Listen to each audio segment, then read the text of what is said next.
श्री कृष्ण कहते हैं कि खुश रहना है तो जिंदगी के फैसले अपने परिस्थिति को देख कर ले। दुनिया को देखकर जो फैसले लेते हैं वो दुखी ही रहते हैं। जिंदगी में हैरानी भी होती है और बहुत परेशानी भी होती है। सब कुछ अच्छा होता है जब ऊपर वाले की मेहरबानी होती है। सबको यहाँ अपनी जिंदगी से शिकायतें हैं। जिंदगी तो वही जीते हैं जो हर वक्त मुस्कुराते हैं। जीवन में दिखावा दुख देता है। सुख चाहिए तो हर काम को दिल लगा कर करें। दौलत और खुशी का कोई रिश्ता नहीं होता है। ये बात जो समझ जाता है वो तो जीवन भर खुश रहता है। जब ख्वाबों के रास्ते जरूरतों की ओर मुड़ जाते हैं तब असल जिंदगी के मायने समझ में आते हैं। बातें अच्छी हर कोई कर लेता है परंतु अपने जीवन में अच्छे कार्य बहुत कम लोग करते हैं। जिंदगी का सबसे बेहतरीन हिस्सा वो होता है जिसे निस्वार्थ जिया गया हो। रुलाती है, हंसाती है, गिराती है, उठाती है, कभी दूर कभी पास अपनों के लाती है। ये जिंदगी हमें कितना कुछ सिखाती है। इस दुनिया में हर इंसान उस चीज के लिए रोता है जो उसके पास नहीं है। जब वो चीज उसके पास होती है तो उसका वो कद्र नहीं करता है। जितना गैरों से सतर्क रहते हो उतना ही अपनों से भी सतर्क रहना चाहिए, क्योंकि सबसे ज्यादा धोखा अपने ही देते हैं। यही जीवन की सच्चाई है। 1 रुपए की औकात रखने वाले 1 लाख बताएंगे। ऐसे लोग सिर्फ आपका दिल दुखाएंगे। ऐसे लोगों से दूर रहना चाहिए। जिंदगी में कोई तब तक ही ईमानदार रहता है जब तक उसे बेईमानी का मौका नहीं मिलता है। अगर आप काबिल हैं तो आपके हिस्से में मुश्किलें जरूर आएंगी। ये मुश्किलें ही आपका ताकत बढ़ाएगी। बेवजह और बेसमय जो सोते हैं वो जिंदगी भर रोते हैं। उम्र भर बोझ उठाया अकेले ले और लोग तारीफ सिर्फ तस्वीर की करते हैं। ऐसा जिंदगी में भी होता है। अगर जिंदगी में सुकून चाहते हो तो फोकस काम पर करो, लोगों की बातों पर नहीं। जिन्हें खुद पर भरोसा नहीं होता है वो अक्सर भाग्य और दूसरों को दोष देते हैं।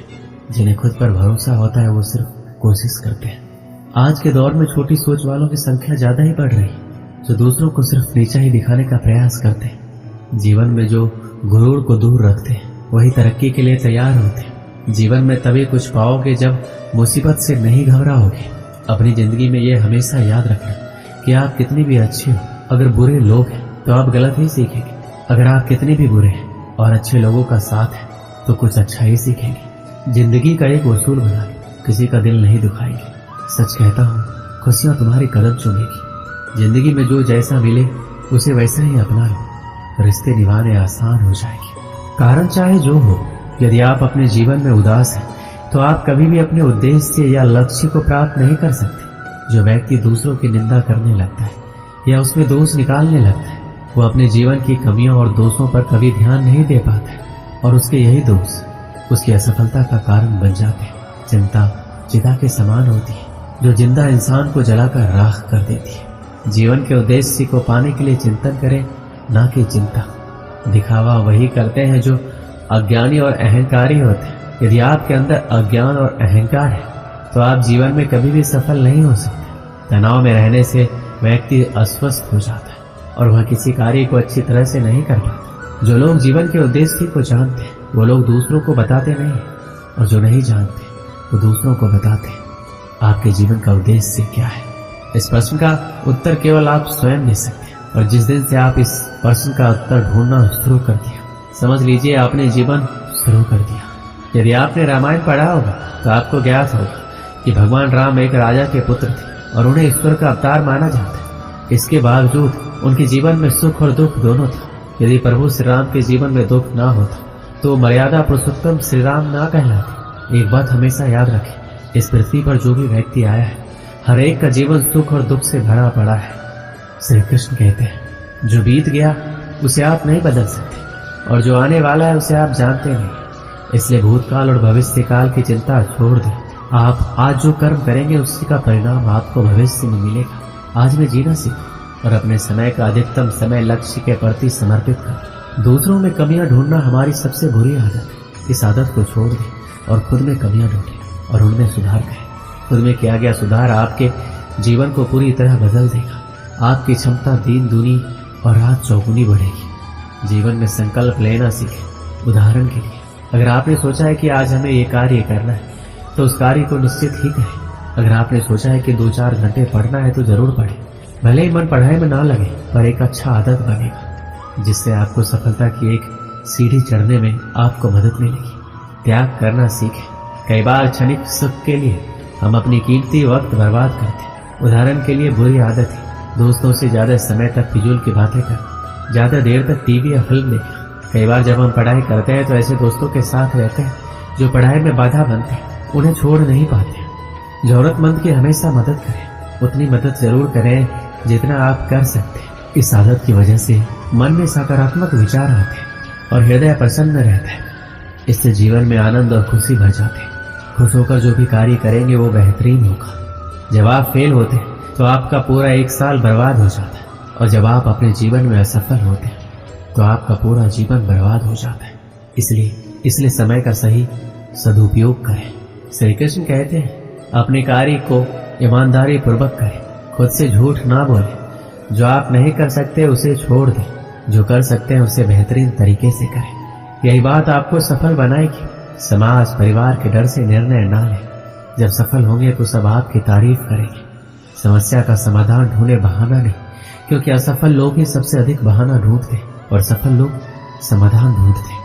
अगर इस दुनिया में कोई भी काम जो आप दिल से करना चाहते तो उस काम को इस दुनिया में एक भी ऐसा इंसान है जो कर रहा है, तो आप भी खेल खेल में उस काम को कर सकते। गिरते रहो, भटकते रहो, सीखते रहो, लेकिन कभी हार मत मानो। जब लोग आपकी नकल करने लगे तो समझ लेना जिंदगी में सफल हो रहे हैं। कमाओ, कमाते रहो और तब तक कमाओ जब तक महंगी चीज सस्ती ना लगने लगे। एक कक्षा में अध्यापक छात्रों को पढ़ा रहे थे, तभी कक्षा के दो छात्र आपस में झगड़ने लगे। उनका झगड़ा देखकर अध्यापक ने पूछा, क्या बात है, तुम दोनों ऐसे झगड़े क्यों कर रहे हो? एक छात्र बोला, सर ये मेरी बात नहीं सुन रहा है, बस अपनी बात पर अड़ा हुआ है। दूसरा छात्र बोला, सर मैं इसकी बात क्यों सुनूं, ये जो कह रहा है वो गलत है, ऐसे में इसकी बात सुनकर क्या फायदा। इसके बाद दोनों फिर से आपस में उलझ गए। दोनों की सुलह कराने अध्यापक ने उन्हें अपने पास बुलाया। दोनों छात्र अध्यापक के डेस्क के पास जाकर खड़े हो गए, एक डेस्क की ओर और दूसरा डेस्क की दूसरी ओर। अध्यापक ने डेस्क की दराज से गेंद निकाली और उसे डेस्क के बीचों बीच रख दिया। उसके बाद वो दोनों छात्रों से बोले, इस गेंद को देखकर बताओ ये किस रंग की है। पहला छात्र बोला, ये सफेद रंग की गेंद है सर। दूसरा छात्र बोला, नहीं सर ये तो काली है। दोनों के उत्तर एक दूसरे से भिन्न थे, लेकिन दोनों अपनी बात पर अड़िग थे। दोनों में फिर तू मैं होने लगी। अध्यापक ने दोनों को शांत कर अपने स्थान बदलने को कहा। दोनों ने अपने स्थान बदल लिए। अध्यापक ने फिर वही प्रश्न दोहराया कि अब बताओ कि गेंद का रंग कौन सा है। इस बार दोनों के जवाब एक दूसरे से भिन्न थे। अब पहले छात्र ने कहा सर गेंद काली है और दूसरे ने कहा सर गेंद सफेद है। लेकिन अब की बार वो अपने खुद के जवाब से हैरान भी थे। दोनों अध्यापक को समझाते हुए बोले, ये गेंद दो रंग की बनी हुई है, एक तरफ से देखने पर सफेद दिखती है, दूसरी तरफ से देखने पर काली। तुम दोनों के जवाब सही है, फर्क बस तुम्हारे देखने में। जिस जगह से तुम इस गेंद को देख रहे हो वहां से तुम्हें ये वैसे रंग का दिखाई दे रहा है। जीवन भी वैसा ही। जीवन में किसी भी चीज, किसी भी परिस्थिति या समस्या को देखने का नजरिया भिन्न हो सकता है। ये जरूरी नहीं कि जिसका मत आपसे भिन्न है वो गलत है, ये बस नजरिए का फर्क है। ऐसे में हमें विवाद में पढ़ने के स्थान पर दूसरे के नजरिए को समझने का प्रयास करना चाहिए। तभी हम किसी की बात बेहतर ढंग से समझ पाएंगे और अपनी बात बेहतर ढंग से समझा पाएंगे। दोनों छात्रों के अध्यापक की बात समझ में आ गई और दोनों ने अपना झगड़ा भुलाकर सुलह कर लिया। इस कहानी से हमें क्या सीख मिलती? जीवन में परिस्थितियां भिन्न हो सकती, उन परिस्थितियों के प्रति लोगों का नजरिया भिन्न हो सकता है। हम अक्सर किसी भी परिस्थिति को जाने बिना अपनी टिप्पणी दे देते और अपनी बात पर अड़ जाते हैं। ऐसे में विवाद या बहस की स्थिति निर्मित होती है जो अंततः संबंध बिगाड़ने का कारण बन जाती है। इसलिए किसी भी बात पर अपनी टिप्पणी देने के पहले परिस्थिति या मामले की अच्छी तरह जानकारी ले लेनी चाहिए। साथ ही यदि मत भिन्नता की स्थिति बने तो दूसरे के नजरिए को समझने की कोशिश करना चाहिए ताकि विवाद नहीं बल्कि बेहतर संवाद स्थापित हो सके।